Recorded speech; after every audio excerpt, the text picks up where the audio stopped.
Water, in itself, barely costs anything. The expensive part is lifting it. In a pumped network, the electricity that drives the pumps is usually the largest part of your energy bill. And here's the good news. That bill can be cut quite a bit without changing a single pipe, just by operating better. Let's begin.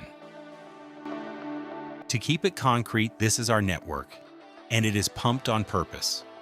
At the bottom, a source, a well at elevation 5. A pump station takes the water and pushes it up the rising main, lifting it 55 meters to an elevated tank at elevation 60.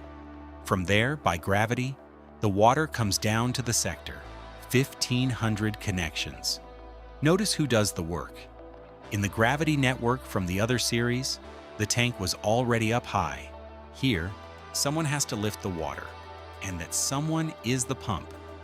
That work of lifting the water is energy, and that energy is, month after month, the bill. Where exactly does the cost come from? From this formula. The power the pump draws equals density times gravity, times the flow Q, times the total pumping head H, divided by the efficiency ET. Look at which ones dominate. The flow, Q, is the water you deliver, but the star of the cost is H, the pumping head. That head is the sum of two things: the static head, what the water rises, plus the friction losses in the pipe. In our network, lifting the water 55 meters weighs a lot. That is why a pumped network spends so much. Every cubic meter of pumping demands a head to reach the users, and that head costs energy.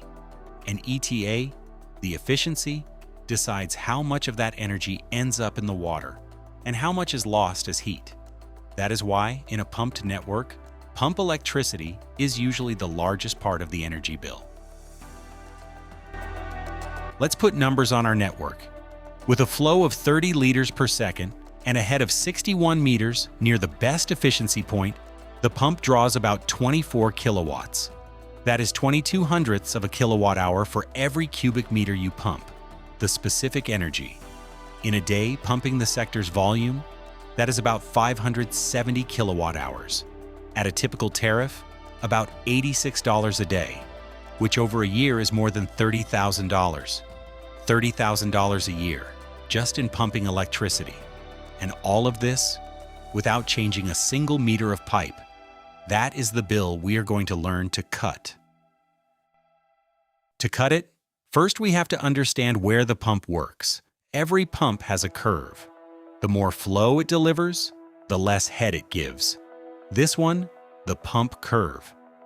And the system has its own. The more flow that passes, the more head you need to overcome friction, on top of the static head we already know. This other one, the system curve. Where does the pump work? Exactly where the two curves cross. That is the operating point. 30 liters per second, 61 meters. But there is a special point. Every pump has a maximum efficiency, its best efficiency point. If your operating point falls near it, the water you pump costs you the least possible. If it falls far, you pay extra for the same water. And here is the most expensive and most common mistake. Many networks have oversized pumps. They give more head than the system needs. What is often done? A valve is closed to slow them down. Look what happens. The oversized pump wants to work up here. The system only needs 61 meters. That difference, those 13 meters of head, are burned in the valve. They do nothing.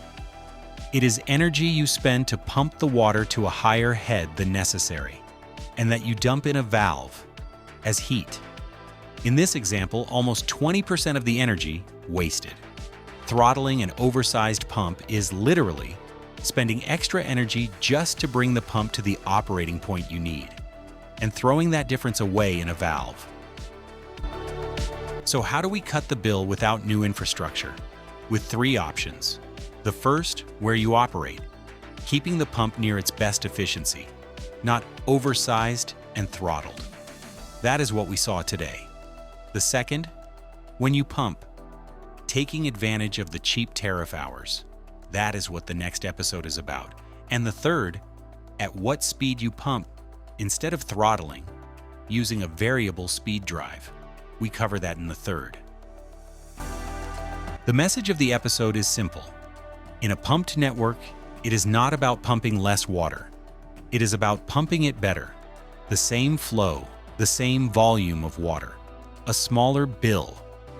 In the next episode, we turn the elevated tank into what it really is, a battery. Pump cheaply at night and let the tank cover the daytime peak. This was made with the assistance of Claude Code. If you manage a water network, subscribe to Transparent Blue Water, and I'll see you in the next one.